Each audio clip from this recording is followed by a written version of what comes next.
So good afternoon Yes, to you please. all, and thank you for the opportunity. The topic entrusted to me is socio-environmental fragility, which you agree with me cuts across several academic disciplines and thus could be discussed from many angles. But in line with the CBF goals, I'll approach the theme from a biblical theological perspective within the frame of African biblical hermeneutics.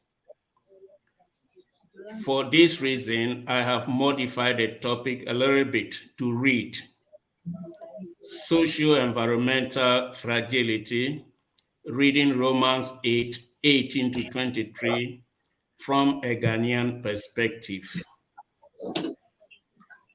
It is common knowledge that social and environmental crises have always been part of human history, from creation through the various ages. For this reason, God from the very beginning has entrusted human society and creation into the care of humans, as we read in Genesis 2:4b following. The fall and human frailty in general have rendered this task difficult. Even after Jesus' redemptive work on the cross, humans still need the grace of transformation mediated by the church, the fragile body of the Redeemer. As Serena Nochetti has explained, fragility points to a reality marked by the possibility of a rupture, which might occur due to an increased burden or a certain jolt at a precise point. That which can break because it's weak, vulnerable, delicate is fragile. Thus, social relationships and environmental connections by their nature are fragile. In recent times, the fragility of the social order and the environment have gained attention of the academic community, as well as world political leaders and religious leaders. The many wars in different parts of the world, for example, in Ethiopia, Sudan, which is currently going on, Congo, Burkina Faso, Yemen, Syria, Afghanistan, Israel, and Palestine, and Ukraine in the past years have led to the loss of many lives. All of these have created serious instabilities and massive immigration of people, leading to fragile relationships. Furthermore, epidemics such as HIV/AIDS and Ebola and cholera outbreaks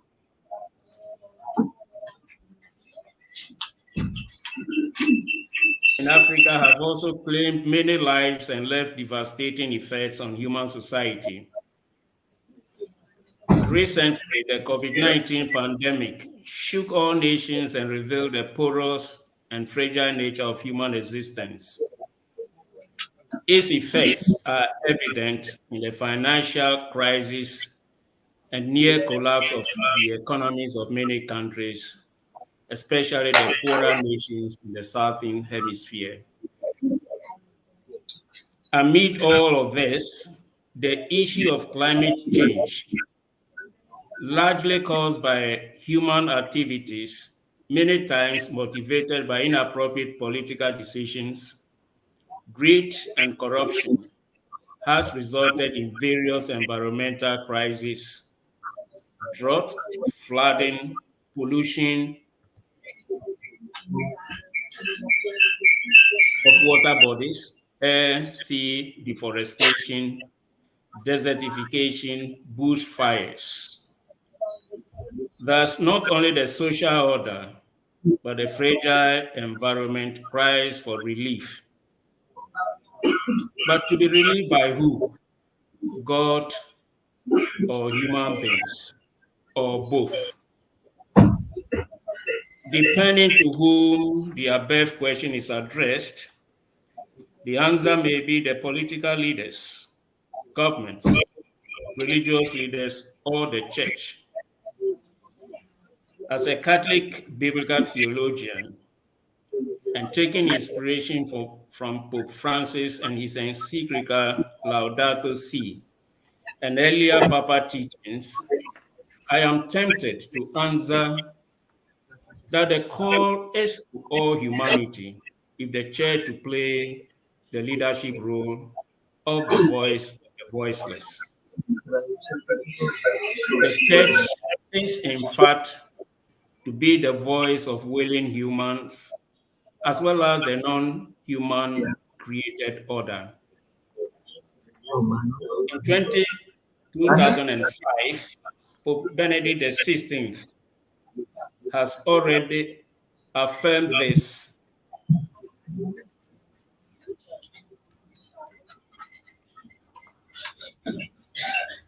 at the beginning of his pontificate when he states, and I quote, "And there are so many kinds of deserts.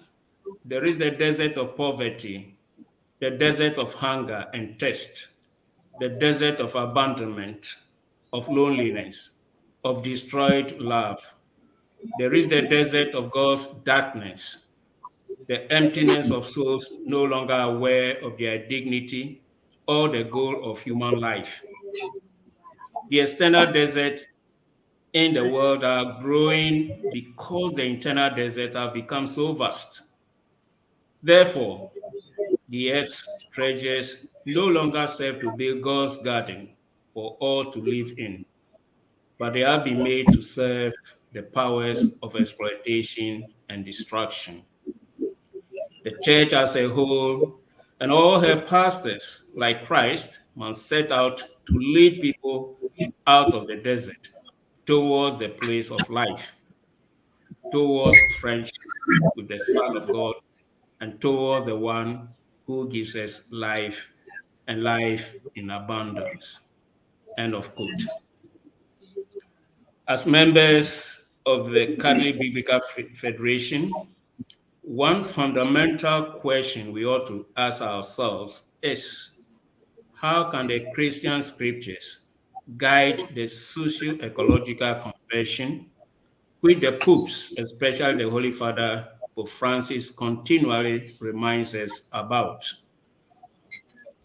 Notably, the problem of the environment is a relative newcomer in biblical studies. In fact, it all started with the publication of an article on ecology by a scholar named Lynn White Jr. in 1967. After this seminal paper, Old Testament and New Testament scholars began exploring the Christian scriptures to discuss ecological issues. However, the ecological reading of the Pauline letters was first proposed by the Ecological Hermeneutics Project, initiated in the context of the Society of Biblical Literature annual conferences, from which was born two projects, the Earth Project and the Exeter Project. One of the frequently cited texts is Romans 8:18 to 23, which in fact is the chosen text for this assembly. In this text, we find where Paul affirms nature's worth as humanity's partner in the redemptive work of Christ.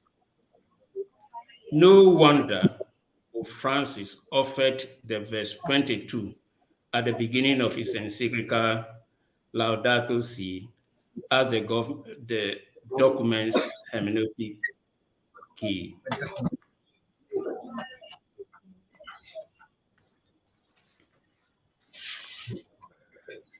And I read an extract, that is paragraph 2. This sister now cries out to us because of the harm we have inflicted on her by our irresponsible use and abuse of the goods with which God has endowed her.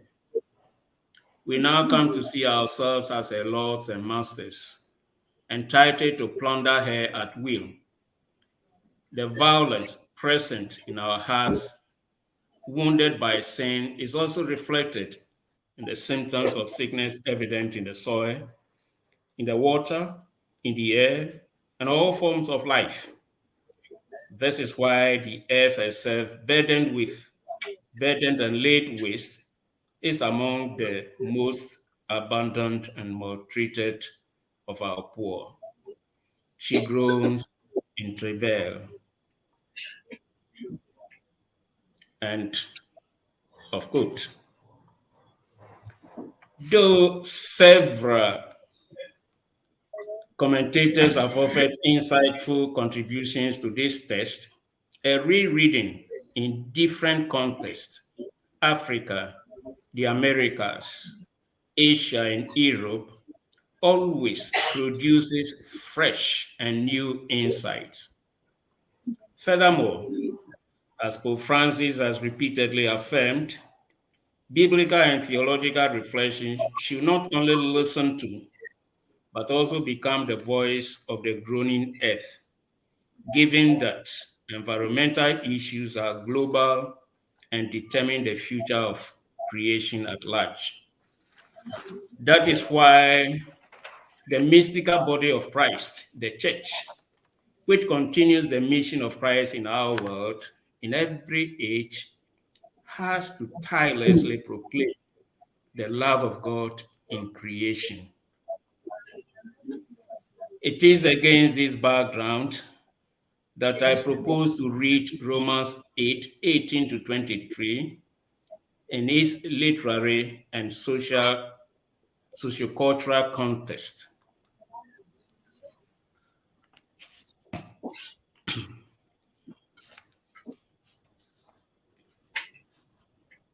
To establish how the theme of environment, the redemption of non-human creation, fit into the letter's purpose and offer a Christian response to ecological crises that have plagued the world, with special reference to Ghana. To achieve this objective, the first part of my presentation or contribution explores the passage's literary and cultural ideological context to highlight various narrative and thematic links and ideological issues relevant to interpretation. While the second part examines the text's syntactic and semantic composition to understand its communicative function and perlocutionary effect.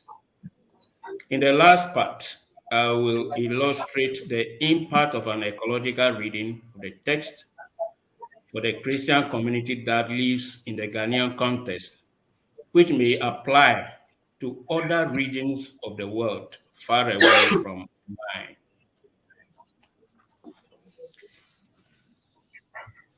The text we are dealing with, I have the English translation, which I believe almost all of us have already read this text, so I will not go back to read it. In his article, An Ecological Reading of Romans 8:19 to 22, Possibilities and Hesitations, Eden has pointed out how the passage enhances hermeneutical possibilities within the broader context of Paul's letters to the Romans. In other words, to examine the ecological perspectives of our passage, we ought to verify their resonance in the argumentative context of the entire letter. Several authors have explored this approach to arrive at interesting results. For example, Robert Jewett studied Romans 8:18 to 22 by discussing the idea of the destruction and redemption of creation within the context of Roman imperial ideology. The main stimulating aspect of this approach in my opinion, is the discovery of thematic links among the various themes of the letter and the discussion on how all contribute towards achieving the communicative purpose of the letter. Interpreters of Romans agree that the letter's central and programmatic theme, namely God's righteousness of salvation and the gospel's power, was announced in chapter 1, verses 16 to 17. So whatever theme Paul develops, he links it to salvation as the revelation of God's gratuitous love. Why Adam's story brought corruption of sin, faith in Christ brings redemption. We read this in chapter 3, verses 9 to 21. In adhering to Christ, believers receive justification.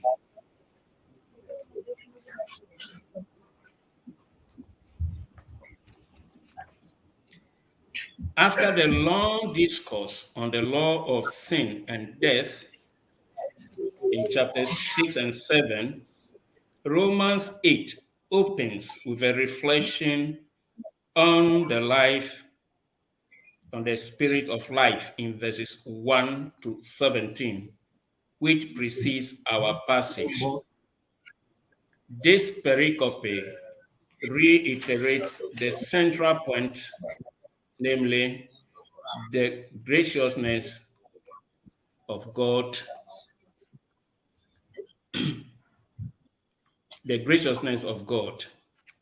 made manifest in Jesus Christ. So in 8:11, Paul states, "He who raised Jesus from the dead will also give life to your mortal bodies through the Spirit who dwells in you." In our passage in Romans 8:18 to 23, Paul expands the horizon to include the beneficiaries of God's salvation, all creation, namely non-humans. Appropriating prophetic and apocalyptic language, Paul attests vigorously to how the entire created order awaits redemption in Jesus Christ. So from this hope of redemption springs forth the call to the Christian community to practice justice in relation to God, the order, and the entire world. So here, when you read Romans 9, chapter 9 through to chapter 16, these ideas are developed. Our passage instead is inserted in a context where Paul directs his readers' attention to the hope that awaits them. Already in Romans 5, 1 to 5, we have a hint of this. And then immediately he focuses on the phenomenon of suffering. That's in Romans 8:18. In three brief pericopes, characterized by the repetition of the same lexical root, stenas, in verses 22 and 23, and stegnamoi, in verse 26, he analyzes the groaning that comes from all creation, non-humans, in verses 19 to 22, humans in verses 23 to 25, and even the spirits in verses 26 to 27. So we say that while waiting for the not yet, the community's suffering should be read with hope, contemplating the glory ahead to be revealed in the future. And so Paul concludes this whole section by reiterating God's salvific plan, namely in verses 28 to 30. Given the fact that the entire letter is about salvation and is only in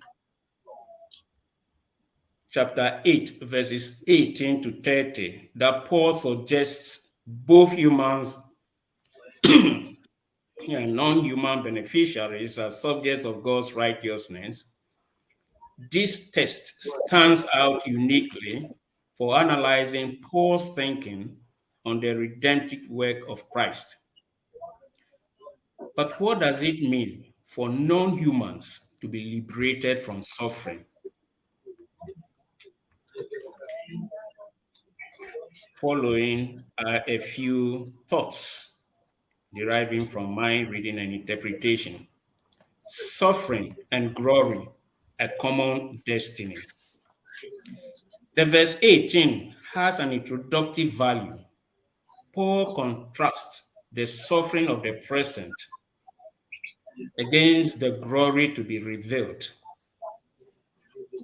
He has already dealt with the theme in the preceding chapters. So here he demonstrated that suffering became the human condition due to the disobedience of Adam. And we can read about this in Romans 5, verses 3 to 4. However, as Braden has pointed out, the logical flow in the sequence making up the first groaning passage is not all that obvious at first glance. Many scholars have also noted the syntactic and semantic ambiguities in the entire passage, which likely affects the passage's interpretation. So the question, for instance, for example, is, what does Paul mean by creation? Is it an inclusive term, humans and non-humans, or it refers to only non-humans? In fact, the debate on an inclusive meaning and restrictive sense has continued for many years till now. However, considering the authoritative, assertive context of the passage, together with other scholars, I accept the reason for those who maintain a restrictive meaning of the term. Therefore, non-human creation should be understood as the subject that is waiting with eager longing, that was subjected to futility, hoping that it will be set free, namely in verses 19 to 21. The verse's temporal structure suggests a past, present, and future status, which resonates with God's intervention per his salvific plan. The past and present of creation is subjection to futility. We find in this allusion the second account of creation in Genesis 2, 4b, 3, 24, where the consequence of Adam's sin is the curse of the earth. Despite the literary meaning of the Greek term mataiotes as purposelessness, emptiness, devoid of meaning, it is not very clear what Paul intends to express with the term. However, considering Paul's use of this same term in other places in his letters, for instance, Romans 1:21, Ephesians 4:17, Braden suggests that futility should be interpreted as a human failure, which frustrates creations through purpose. As it were, creation was emptied of its meaning by its condemnation to decay and destruction. Human activity or inactivity in the environment hurts and degrades creation. So from this cosmic suffering springs forth the groaning of creation for liberation. With the emphatic use of the sanctum, we know that in chapter 8, verse 22, Paul seems to appeal to knowledge that he can reasonably presume his readers share to push down his arguments. Though most interpreters refer to the story of the fall as the basis of Paul's affirmation, other scholars also think that the interpretive background should include the prophetic conception of the cosmic alliance. For the oppression of the brother provokes God's judgment, not only on the humans responsible, but also on the entire creation. In the prophets, on the other hand, we find the notion of the non-human creation as a whole suffers the effects of human sin and God's judgment on it. So, with the literary genre of lamentation, the prophets describe the drama of creation using the metaphors of mourning, infertility, and divestment. For instance, in Isaiah 24, 1 to 7, Jeremiah 4, 23 to 25, Hosea 4, 3, Zephaniah 1, 2 to 3. Therefore, we could presume that though Paul did not offer detailed explanations, his original readers would understand Adam's plight and the entire creation together with God's curse because of their Jewish background. In verses 23, 22 to 23, Paul concludes his discourse on the suffering of creation and indicates how it co-suffers futility with human beings in anticipation of redemption. So the verb groan together in verse 22 is a compound verb of stenazomen, we ourselves groan, that we have in verse 23. And this later in verse 26, Paul uses the noun form of this verb, stenagmos, to sigh or groan. So with the use of stenazomen, we ourselves groan, sustenaze, grow together, Paul seems to place the present situation of human decay and suffering parallel to that of the non-human creation to underline the fact that both categories eagerly await restoration. And this is very important for understanding Paul's arguments. Not only does creation join in the eschatological groaning, but also it joins we ourselves, we who groan in ourselves, in anticipation of our adoption as sons and daughters. The use of the common vocabulary to describe creation, humanity, and the spirit emphasizes how they are all caught up in the same process and therefore expect the same outcome. The liberation of creation, God's work, or human collaboration.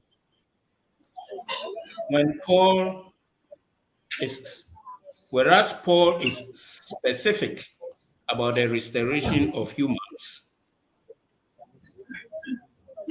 when he says, we ourselves, we who are the first fruits of the Spirit, grown inwardly, as we await the adoption of sons, the redemption of our bodies in Romans 8:23, he is rather ambiguous about that of the non-humans. Therefore, the hermeneutical questions are, how are non-humans to be restored? And what role do humans play in the liberation of creation? My opinion is that the hope of liberation of creation from subjection to futility for Paul is tied to human transformation achieved through the Christ event. So human beings have a responsibility because they have been redeemed through the Christ event. The decay suffered because of Adam's disobedience and subjection to futility by God, which affected the whole created order, has been restored by the death and resurrection of Christ, and will definitely be realized in the eschatological glory of Christ. We read about this in Romans 5:12, 1 Corinthians 15:22. This transformation through the Paschal mystery places, in my opinion, a responsibility on humans to be stewards of creation until Christ returns, and humans to be co-workers with God to bring new things into existence and establish new patterns of order of creation. So as co-workers of God, believers, first of all, are to champion the creation of a just social, economic, and political system where the rights and dignity of each human being will be respected. When individuals and the church at large rediscover their mission and authentically live their vocation, gradually there will be harmony in creation.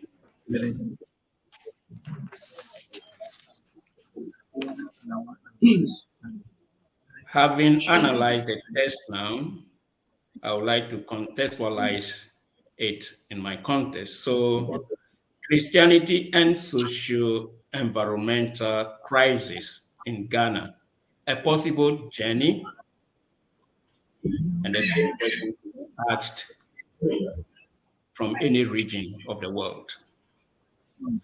At the end of my analysis, a question spontaneously arises. What educative principles does the letter to Romans offer Christians for ecological sensitivity?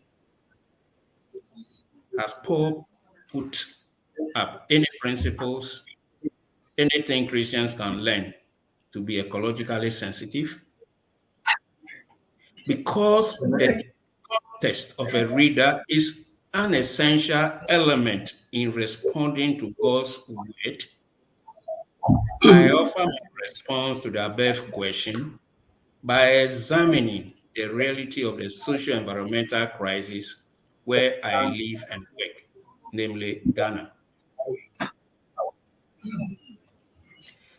There is no doubt that socio-environmental crises have a devastating impact globally and, in fact, severely in most places, especially also in Ghana.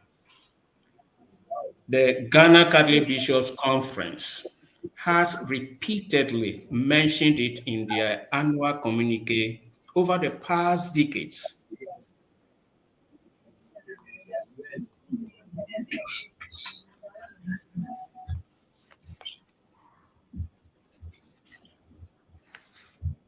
And I quote from a collection of their communiques. If we think that at the turn of the century, Ghana possessed about 90,000 hectares of forest, and that this has been reduced to about 20,000 hectares, then we must realize that we are heading headlong towards environmental disaster. There is no doubt that ecological plunder is our number one problem, much more alarming than political and economic instability. With the destruction of the environment, our very survival is threatened. The above quote acknowledges the fragility of the social, economic, and political systems, as well as the environmental crisis. On the environmental front, we can note severe desertification, deforestation, and high population growth rates. In recent years, many have lamented the decreasing concern for preserving trees globally, especially in Africa. Large portions of Ghana's arable lands have become desert through human activities, and in fact, sometimes selfishness, such as galamsey, a word coined uh, that refers to more illegal mining, land grabbing, lack of sanitation, and effective waste management, unsustainable fishing and farming, and severe or several unmanaged mining site pits. Furthermore, due to the heavy reliance on wood for fuel and timber for export, Ghana's forests holding important wood species such as rosewood and animals have diminished hugely. Gatti has rightly noted that the degradation of the environment is one of the causes of growing poverty and massive immigration of young people. The costs to health and productive system as well are documented. Attitude towards the land and environment, directly or indirectly, have resulted in several socioeconomic and political crises. For example, indiscriminate mining activities have made many subsistence farmers poorer and a few elite illegal miners richer.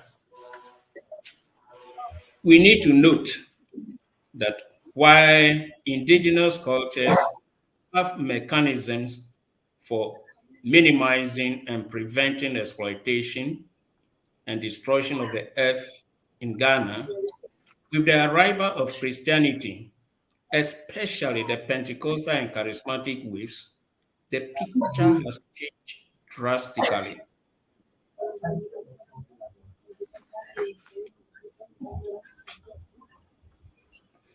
For example, practices such as avoiding farming or clearing land close to river bodies because of the sacredness of the rivers, and not farming in certain forest areas because they are habitations of the gods, have all been interpreted as pagan by Pentecostal and charismatic preachers and churches.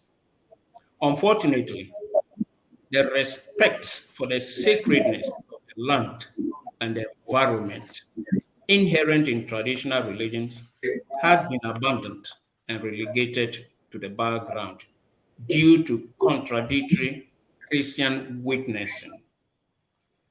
Gatti further notes that while the historic mission and some classical Pentecostal churches seek to integrate ecological conversion into their pastoral programs, many charismatic and prophetic churches interpret the Bible as justification for the right indiscriminate exploitation of resources and domination over creation.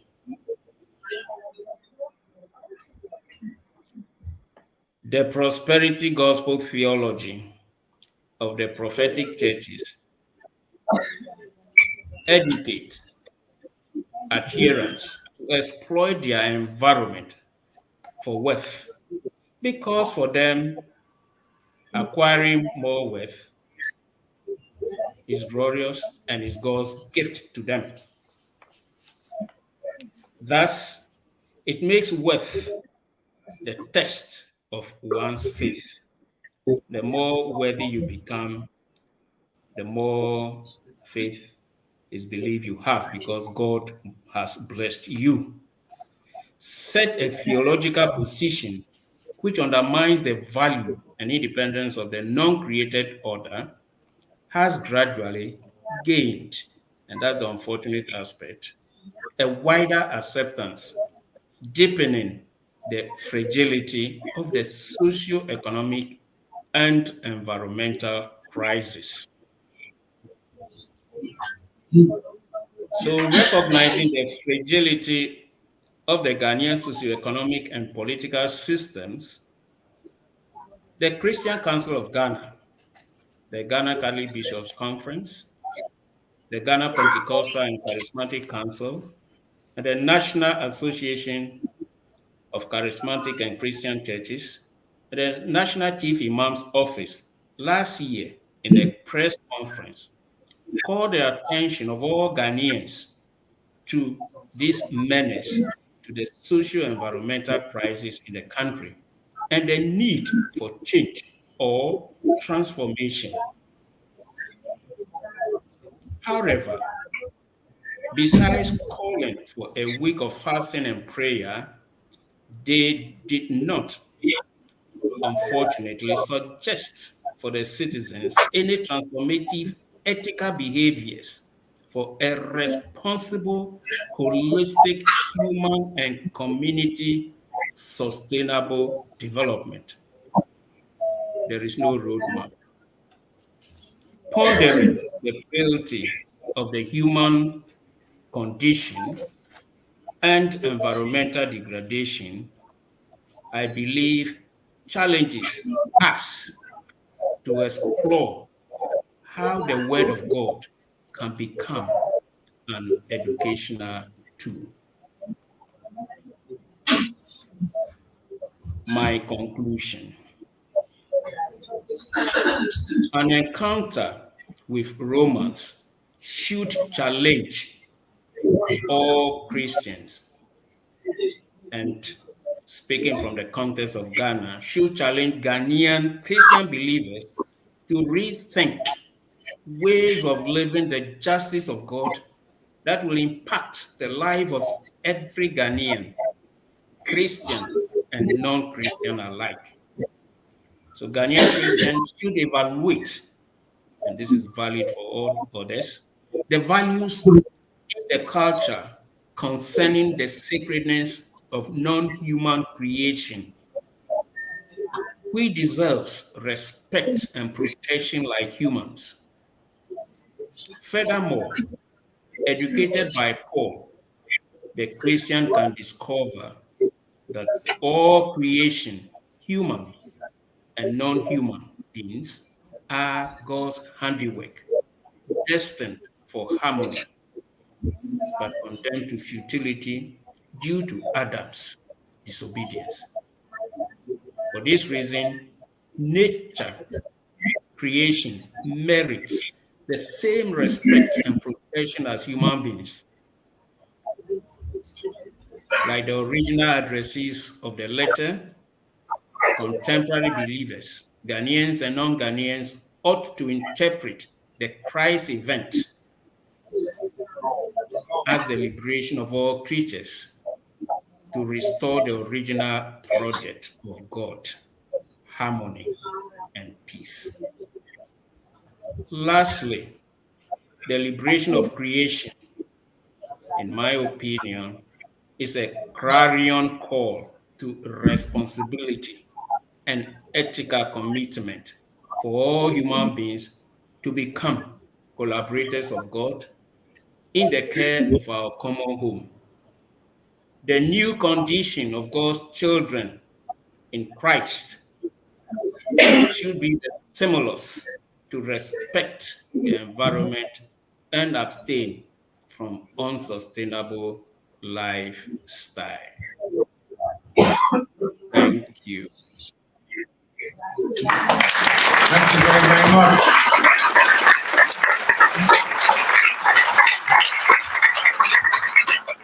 Thank you, Professor Ossom-Batsa, for your very fine, very comprehensive and stimulating paper. You put before us not just that we would read the scriptures, but you put before us how we read the scriptures, their call, and the significance of Christ, not just for us in our humanity, but the significance of Christ for us as creatures of the one living God, and the ethical call, the call to live and to act as co-workers in the care and in the restitution of our common home. We thank you very, very much. Thank you. So for a few minutes, I would open the floor to questions or to reactions. This session, the responses are a little shorter than in the first session. Yes. Michael, is it? Yes.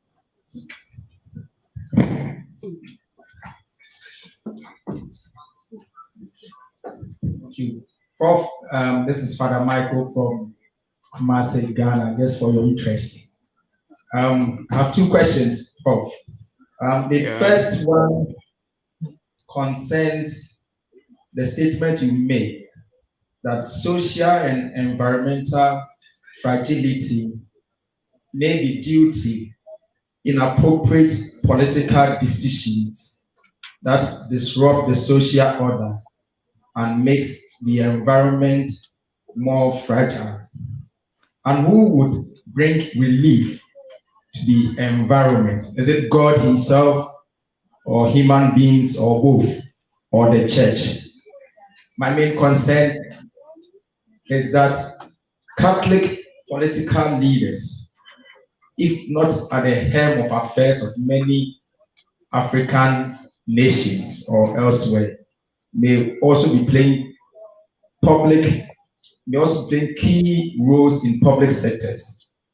Why have they failed us in helping the cause of our environment? Yeah. So, thank you for your question, and it's also good to know that you know the context I have spoken about. I think my answer is very simple. What do we mean by being a Catholic? I think that is where the whole question is. A Catholic is one, in my simple explanation, one who is transformed by the Christ event. So if there's a politician and who is not transformed by the Christ event to think in that light, then that person may be bearing the name Catholic, but may not be a practicing Catholic. Thank you. Thank you very much. There is an answer. Could I have another question? Otra pregunta de otro lado del mundo. Or a reaction from another part of the world. Una reacción de otra parte del mundo.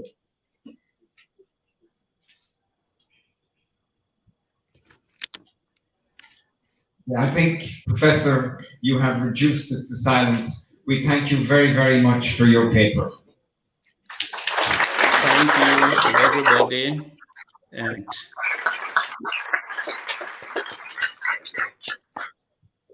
And thanks again for the opportunity. You're very, very welcome.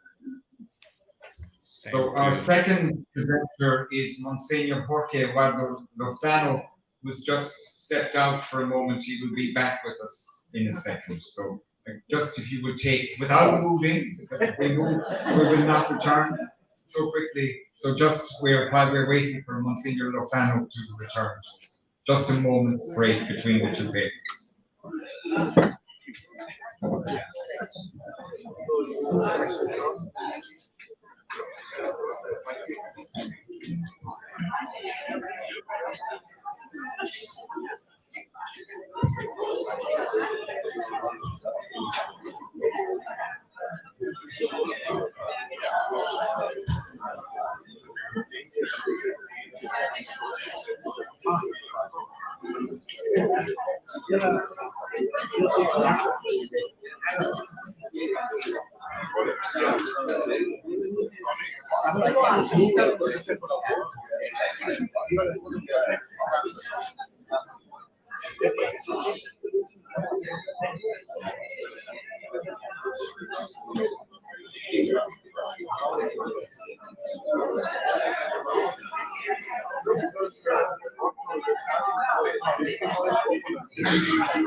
Resta con noi, Signore.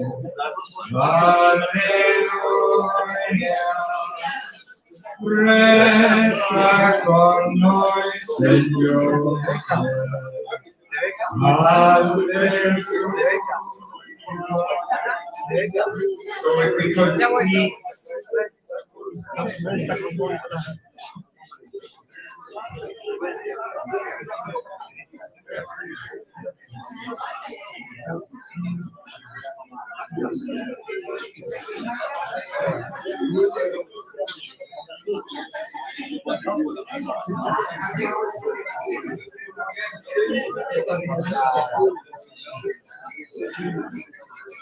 Thank you very much. So it is my pleasure. It is my pleasure. It is my pleasure.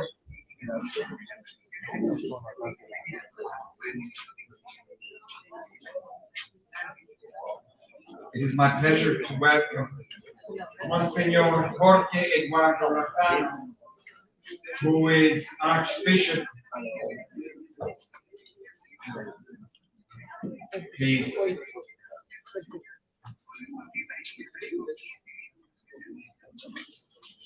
Por favor.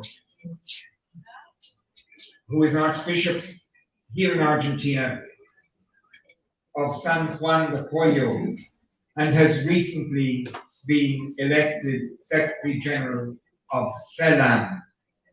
This is quite an important position, as many of you know. He is a native of Buenos Aires, and after studies in engineering and in theology, he was ordained in 1982, and in the year 2000, by somebody who was then Cardinal Jorge Bergoglio, he was ordained Auxiliary Bishop of Buenos Aires. This afternoon, he is going to speak to us on the fragility of the Church. I ask you to welcome Archbishop Jorge Eduardo Lozano.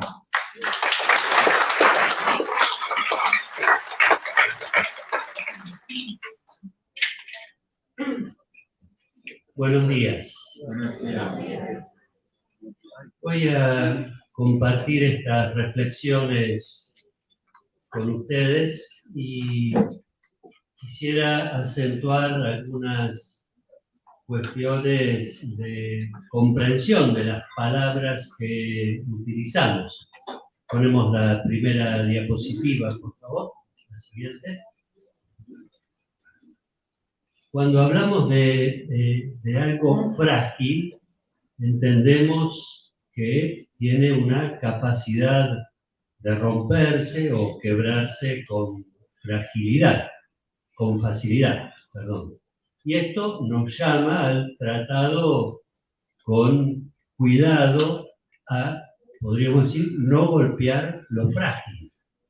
Incluso cuando embalamos o trasladamos para enviar por correo algunas algunos vasos u objetos de vidrio o alguna imagen, le ponemos un cartel con letras rojas que dicen frágil, tratar con cuidado. Y eso nos da idea entonces de que no podemos movilizarlo o acceder a estos objetos de una manera inadecuada. Algunas definiciones vinculan lo que es frágil, la próxima diapositiva, con lo que es débil. La próxima. Y lo que es débil lo entendemos también como sinónimo de agotamiento, decaimiento, poca fuerza, falta de energía, falta de vigor físico o de ánimo. Si se acuerdan, la carta muy escueta de renuncia del Papa Benedicto XVI a su pontificado, ahí decía que le faltaban fuerzas anímicas para poder enfrentar las decisiones o cambios que habían que tomar en la vida de la Iglesia. Un reconocimiento de debilidad por no poder dar pasos. Podríamos decir así, lo frágil, cuando hablamos de algo frágil, en general lo vinculamos a un objeto, lo que es débil, en cambio, lo vinculamos más a la falta de vitalidad, no tanto a objetos, sino más bien a experiencias personales. La siguiente, nuestra condición humana, próxima. Nuestra condición humana experimenta el límite. Los anhelos, los sueños que tenemos son ilimitados. Sin embargo, los pasos que damos no son ilimitados. Aclarar entonces que no estamos utilizando un lenguaje unívoco, sino análogo, así como tal cosa. No estamos refiriéndonos entonces, porque tenemos riesgos también en el lenguaje. Y les pongo un ejemplo. Yo no hablo alemán. Eso es un límite. Pero si en mi propio idioma digo una mentira, eso no es un límite, es un pecado. Pero a veces lo tratamos como límite. Entonces, no tenemos que confundir limitación con debilidad, con fragilidad o con pecado. Y por eso les digo que estamos usando un lenguaje que no es unívoco, sino análogo. Entonces, en las descripciones a veces alternamos entre lo que linda más con el pecado que con el límite o con la debilidad, aunque genéricamente digamos debilidades o digamos fragilidades. Lo otro, también, cuando hablamos de fragilidades eclesiales, entendemos entonces que el sujeto de la debilidad o de la fragilidad es un sujeto comunitario. No estamos hablando entonces de mi pecado, mi debilidad, sino de nuestro pecado o nuestras debilidades. Y también algo importante a aclarar, al menos de las que voy a compartir con ustedes, no necesariamente tenemos que hablar como debilidades del pueblo de Dios como sujeto eclesial, sino que muchos de estas debilidades se refieren a la Iglesia en sus estructuras orgánicas, en nuestro modo de organizar y de vivir la fe en una parroquia, en una diócesis, pero que es muy importante entender, como lo afirma el Papa Francisco en Evangelii Gaudium, inspirado en el Concilio Vaticano II, que la dimensión eclesial del pueblo de Dios trasciende las estructuras orgánicas. ¿Se entiende esto, verdad? Bien, hechas estas aclaraciones, les comento también que las fuentes que he tomado para las fragilidades tienen que ver, por un lado, con la fase continental del sínodo. Saben que hubo unas fases diocesanas, luego un documento que de la Secretaría del Sínodo han enviado, y en cada continente se hizo, antes del 31 de marzo, un aporte a ese documento para el próximo sínodo. En América Latina y el Caribe hemos tenido 4 encuentros en cada una de las regiones. Algunas de las cosas que se plantearon en estos encuentros las voy a tomar aquí. Y lo otro he tomado también del otro documento, el que está a la derecha, hacia una iglesia sinodal en salida a las periferias, que es el fruto de la Asamblea Eclesial de América Latina y el Caribe, que en su fase de escucha participaron algo más de 70.000 personas. De las cosas que surgen también de esta fase de escucha, tanto de la Asamblea Eclesial como del Sínodo, he recogido las fragilidades y las debilidades que se plantean. Evito, aunque no puedo dejar de hacer alusión, evito en esto también citas bíblicas, ya que la tarea es inicial para poder buscar luz en la palabra de Dios. Sin embargo, no puedo evitar hacer alusión a algunas de estas citas. Ambos textos, tanto el de la Asamblea Eclesial como el de la fase continental del Sínodo, y también en todos los aportes que van surgiendo del Sínodo, hacen una alusión muy directa al COVID y cómo la pandemia ha puesto en la mesa nuestras fragilidades, la fragilidad humana. Y también destacó lo mejor que tenemos y lo peor que tenemos. En el ámbito, pasamos a la siguiente, en el ámbito sociopolítico se mencionan también las grandes inequidades, las brechas crecientes, la debilidad del sistema democrático, la falta de los derechos sagrados de tierra, techo y trabajo, pero no voy a hacer referencia a lo socioambiental, eso ya se han encargado quienes me precedieron. Sí es importante, miren, les leo una de las frases textuales, pasamos a la siguiente, que dice que debemos asumir los desafíos que los cambios de la sociedad plantean a la Iglesia a su vida de comunión y misión.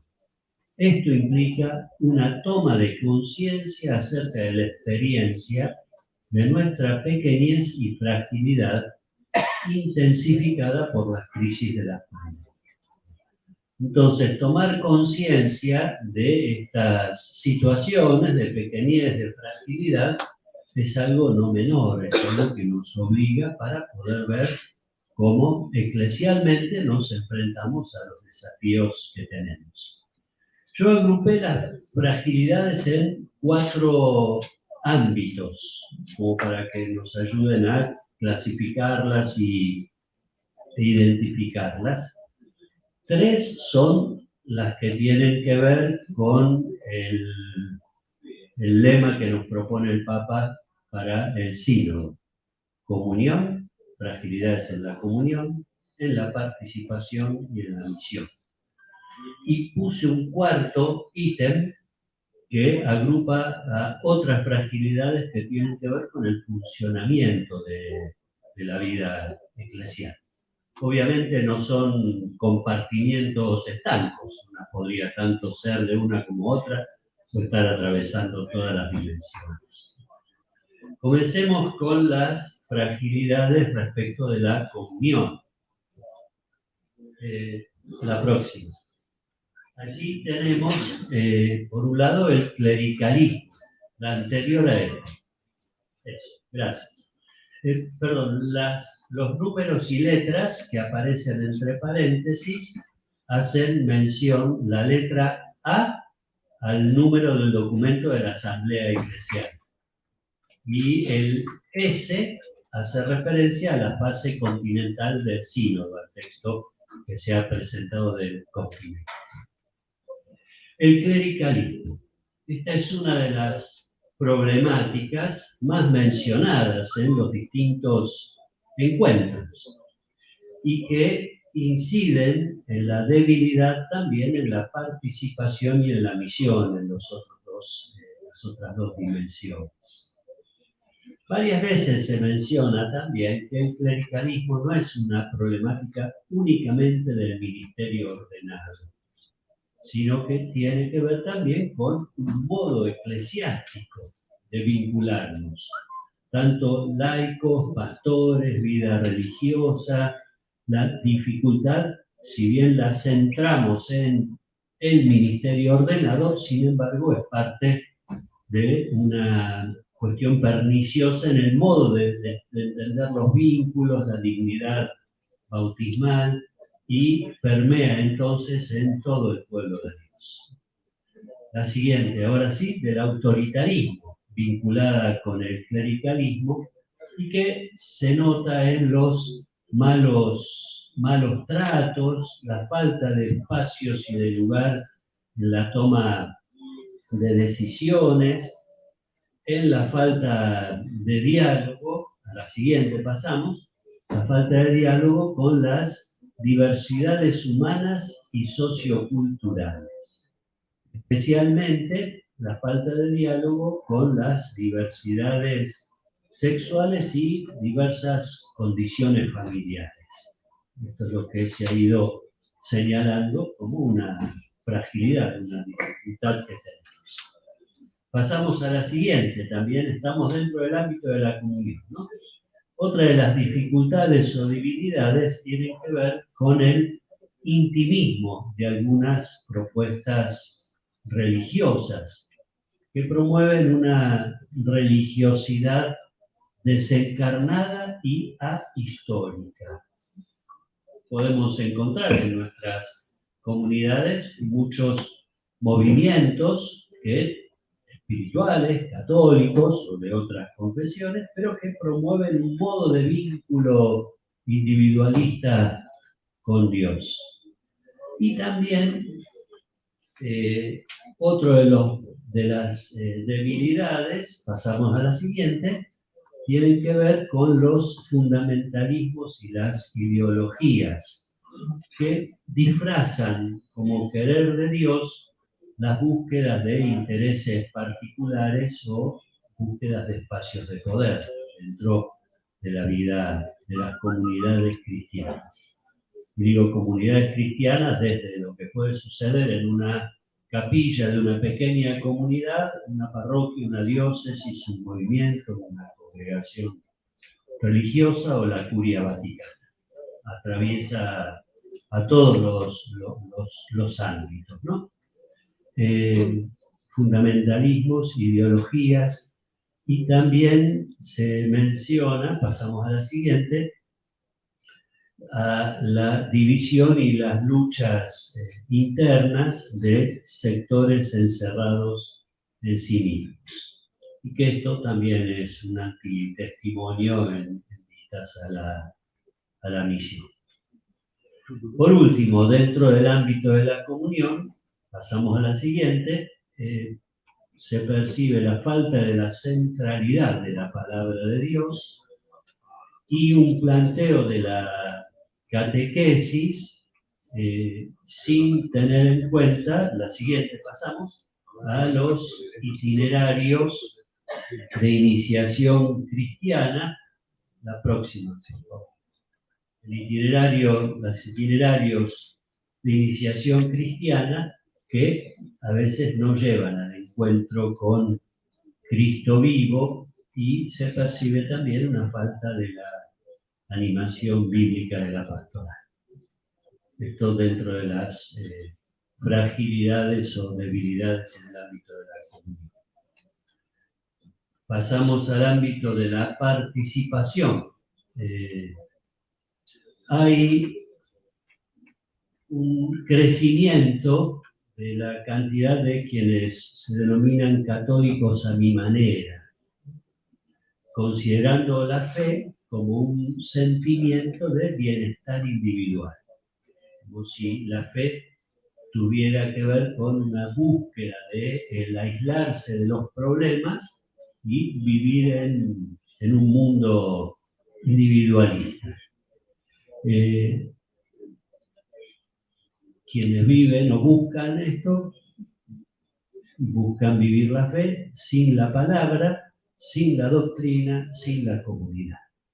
Yo hago lo que siento y lo que me parece que corresponde. Otro, pasamos a... No, quedamos en esa, perdón, me confundí. Otra dificultad que se percibe tiene que ver con las mujeres, tanto laicas como consagradas. La exclusión de ellas en los ámbitos de decisión. El desafío está en abrir espacios y poner los medios para generar estos espacios en las instancias de discernimiento y de decisión.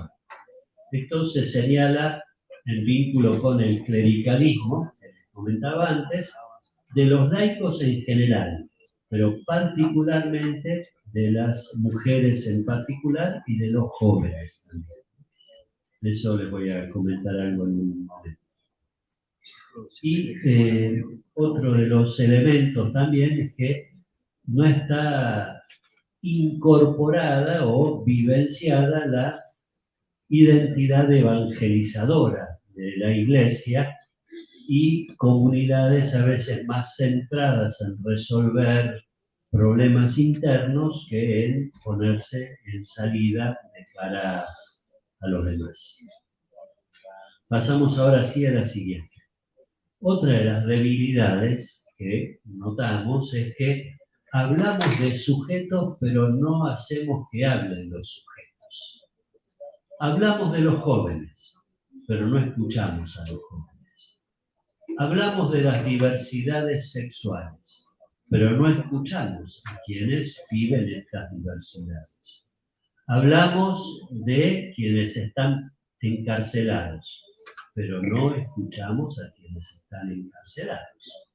Entonces, esto también es una de las debilidades, podríamos decir, de no animarnos a lo que nos cuestiona o nos quita seguridades que en el fondo son endebles, seguridades falsas, ¿no? Bueno, este es uno de las...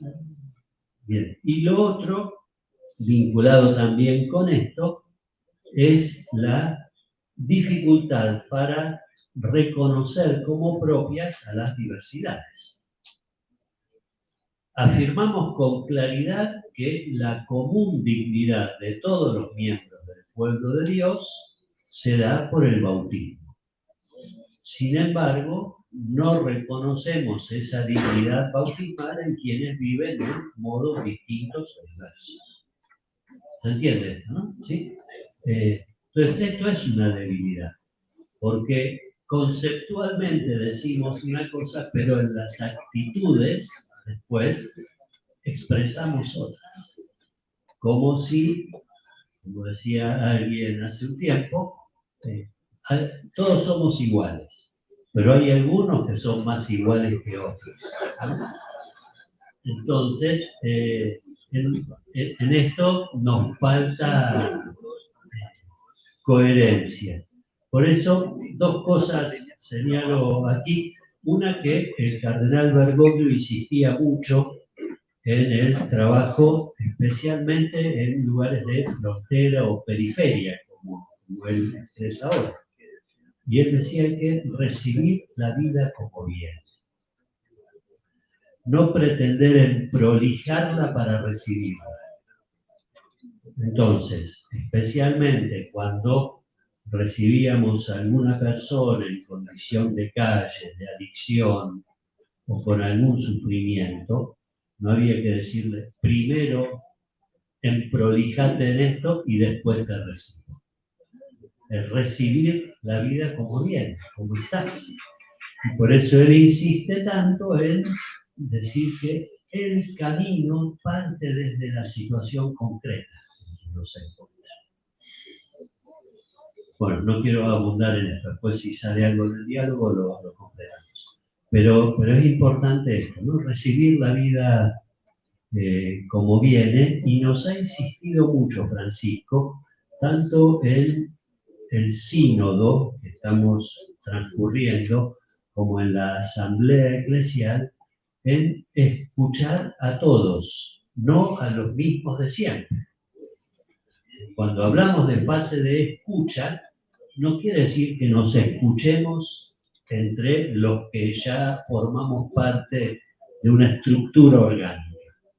Por eso es escuchar a todos, también a quienes nos pueden cuestionar en lo que vivimos. Tercer aspecto, el de la misión. Una de las dificultades que se presentan es que se ha cortado la transmisión de la fe en la familia. Habitualmente la abuela enseñaba a su hijo o a su nieta, y en la casa le enseñaban las primeras oraciones, la visita al templo. Bueno, hoy recibimos niños, adolescentes, jóvenes, adultos que no han oído hablar de Jesús o han oído de él como de un personaje de la historia pasada. Existió Napoleón Bonaparte, el emperador Alejandro y Jesús de Nazaret. Todos personajes de la historia pasada, pero no un vínculo carismático con Jesús, ¿no? Esta transmisión de la fe. Y de hecho, en muchos de nuestros países va disminuyendo la cantidad de bautismos de niños, la asistencia a la catequesis, y también se da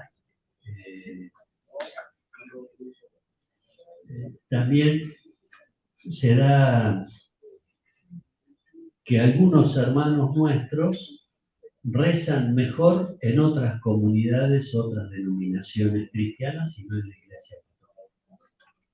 Sienten que su fe, que han recibido en la Iglesia Católica, la expresan o la viven mejor en otra denominación cristiana. Hay un crecimiento también de la no religión. Algunos han expresado esto respecto de los jóvenes. Los jóvenes migran al mundo digital, la Iglesia no está presente, no estamos con una presencia evangelizadora. Hay poca salida, poca misión y un distanciamiento. Pasamos a la siguiente diapositiva. Un distanciamiento de las iglesias locales respecto de los gritos que vienen de las tierras y de los pueblos. Algo estuvimos hablando en los bloques anteriores acerca del grito de la tierra, del gemido y del grito también de los pueblos, una especie de alejamiento respecto de las vulnerabilidades de las periferias. Una iglesia que no alcanza a ser refugio para heridos y rotos. Así se han expresado en alguna de las asambleas. Paso al cuarto núcleo de fragilidades o debilidades. Lo llamé otros por no ponerle un título común, porque son de distinto orden. Por un lado se ha señalado la dificultad o la debilidad en la formación, tanto en los seminarios como en las casas religiosas, y como necesidad urgente de replantearnos una reforma en estos ámbitos Sobre todo se menciona cuando algunas instituciones no han superado todavía la forma tridentina, y que mantenemos un esquema del Concilio de Trento, renovador para aquel momento, pero caduco para este tiempo. Y varios señalan que en esto radica parte de la dificultad del clericalismo, como que formamos en moldes clericales. Otro grupo de fragilidades se plantean como la necesidad de plantearnos la búsqueda de ministerios. ¿Qué ministerios nuevos son necesarios para esta situación nueva que el mundo nos propone, especialmente para los laicos, y dentro de los laicos especialmente pensando en las mujeres, y como la necesidad de plantearnos un nuevo modelo institucional o hundir más nuestras raíces en la eclesiología del Concilio Vaticano II. Se menciona también, sobre todo pensando en la Amazonia, pero para todo el mundo, el poder pensar en la ordenación sacerdotal de diáconos permanentes, que pudiera también el ministerio sacerdotal estar vinculado a hombres casados, no solamente a los célibes, y la inclusión en la tarea pastoral de sacerdotes que se han casado, o de religiosos, religiosas que han tenido otro estilo de vida y que en algunas diócesis se encuentran un lugar de tarea pastoral y en otras no. Entonces esto también se ha mencionado. Hoy hemos hablado un poco también acerca, pasamos a la siguiente diapositiva, de la cuestión de los abusos en la vida de la Iglesia. Abusos de conciencia, de poder, sexuales, abusos que dejan heridas profundas. Varios han señalado también el silencio cómplice y la falta de reconocimiento de esta realidad, como una resistencia a dar lugar a estas voces y estas heridas profundas que siguen abiertas. Se señala también la poca transparencia económica en distintos niveles y la necesidad de establecer mecanismos institucionales para poder tener claridad acerca del dinero, tanto en las parroquias, en las diócesis, en las comunidades educativas y religiosas. Y la necesidad de un cambio de mentalidad y de conversión. Como que también notamos que hay resistencias al cambio. Gente que predica, me puede pasar a mí, predicamos de la necesidad de la conversión personal durante el tiempo de Cuaresma, pero nos olvidamos después de la conversión pastoral y de los cambios de mentalidades que hacen falta, ¿no? Como si todo estuviera bien. Bueno, hasta aquí entonces esto que quería compartir con ustedes. Gracias.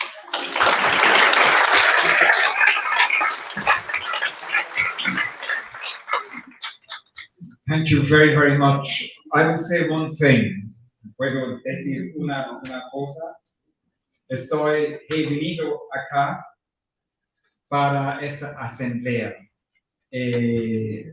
Esta presentación, como se dice en italiano, vale la pena. Wow. Sí.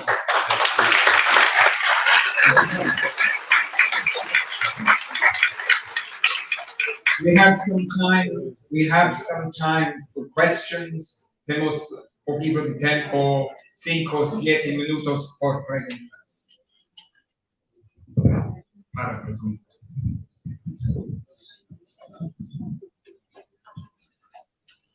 Buenos días. Ayer en el informe que daba la última región, nos hablaba de los jóvenes, de los niños. Ella decía que allá se presenta de que están los niños y luego hasta la confirmación y vuelven al matrimonio. No es una realidad de esa región, sino que yo creería que del mundo entero. Habla de la participación de los jóvenes. Hablamos de los jóvenes, pero no los escuchamos. Nosotros en Cúcuta, Colombia, llevamos un proceso muy pequeño donde logramos que los jóvenes transmitan a otros jóvenes. Son los jóvenes que llaman a otros jóvenes. ¿Qué otras sugerencias nos puede dar para llegar a más jóvenes? Estamos llegando, pero nos falta. Esa sería mi pregunta. Gracias por su ponencia. The question has to do with, Monsignor spoke about lists, reaching out to youth and listening to youth, the ministry that they have in Bogota of youth to youth. The question is, are there other suggestions which he might have? Creo que una de las cuestiones es ver qué implica compartir la fe, que no es compartir conocimientos. Y a veces planteamos la catequesis como una serie de temas. Son 24 temas al año durante 2 años. Y una vez que terminaron, reciben los sacramentos. Y lo mismo en la catequesis de jóvenes y adultos. Pensamos un catecumenado de 3 meses, o de 6 meses, o de 8, o de los que sean. Supongamos 10 meses. Pues hay gente que no necesita ni siquiera un mes para poder completar su iniciación cristiana, porque ya participan de la vida de la comunidad. Y hay otros que en 8 meses no alcanzan a hacer un proceso personal de opción de vida. Sin embargo, tanto a unos como a otros les ponemos que son 8 meses, o 3. Entonces, por eso implica un cambio de mentalidad. Y respecto de los jóvenes, es ciertamente esto que mencionaba, son los jóvenes los que anuncian a los jóvenes, pero a los jóvenes los tenemos que reconocer como anunciadores. Y los jóvenes presentes en algunas de las regiones, especialmente me acuerdo las de Cono Sur, ellos nos pedían ser reconocidos. Pues decían, ustedes dicen que los jóvenes no están en la vida de la iglesia. Nosotros sabemos por qué no están. Nosotros sabemos, son nuestros amigos que se han ido. Se han ido porque tienen una vida sexual diversa que en su parroquia no lo reconoce. Se han ido porque abortaron y no les recibieron después con el perdón y la misericordia. Se han ido porque están estudiando y no lo comprenden en este rol ahora de estudiantes y lo que esto significa. Se han ido porque cuestionan. Bueno, entonces, es lo que yo decía, no recibimos la vida comunitaria. Entonces, es una cuestión que implica conversión y revisión en nuestros estilos pastorales en 2 cosas, diría, ¿no? La iniciación cristiana, me parece que esto es clave, ver si en las comunidades estamos haciendo catequesis de temas o iniciación cristiana. Y lo otro respecto del espacio de los jóvenes. Gracias.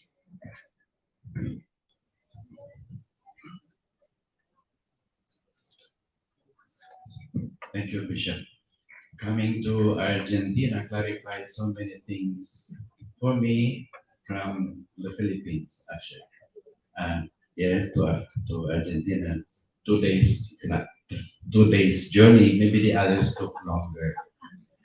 I was smiling when I saw the picture of the pastoral juvenil, and I was looking for younger faces in the picture. I guess those in the picture are involved in pastoral juvenile. My dream is that there will be more younger faces in the assembly. This is the third or fourth plenary assembly that I attended. So to put emphasis on your point, on the others, there are so many others absent here. So that's my dream.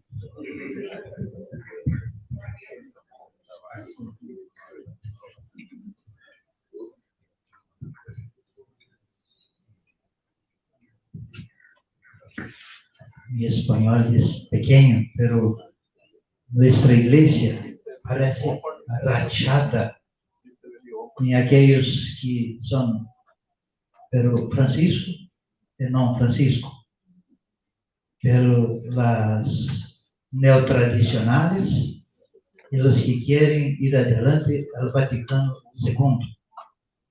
Y en términos políticos, en la derecha y la izquierda, pero la derecha mucho fuerte en muchos países latinoamericanos y profundamente influenciados por las redes sociales que corroen los buenos princípios. ¿Cómo irnos adelante en la iglesia sinodal?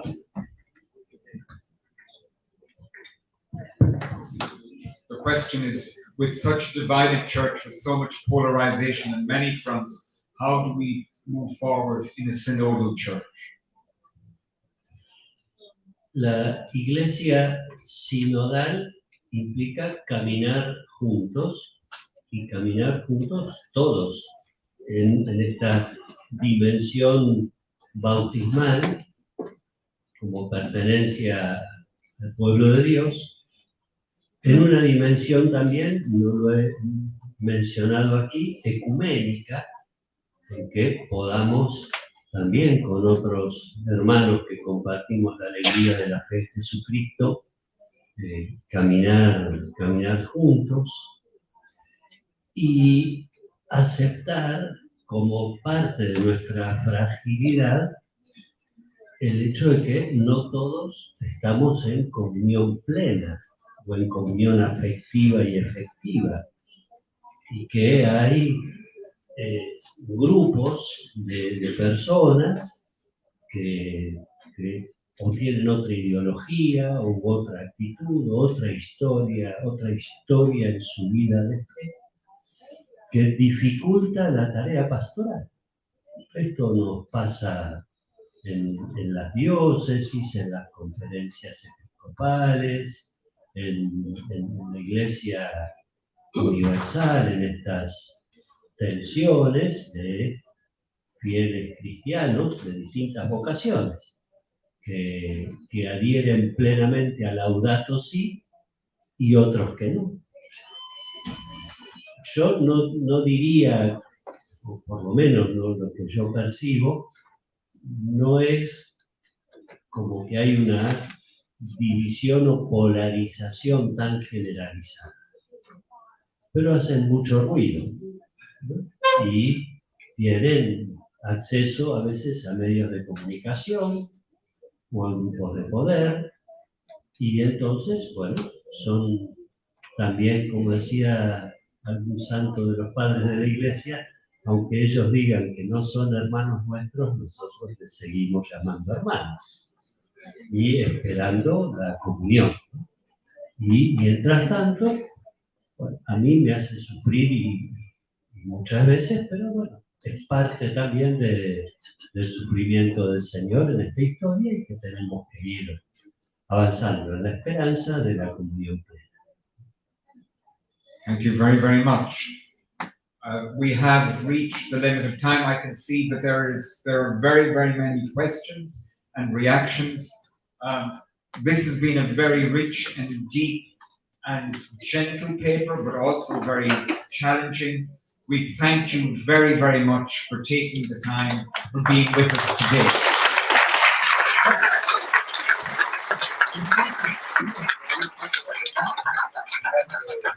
So we have lunch at 1 p.m. We resume at 3. estamos hablando mucho de la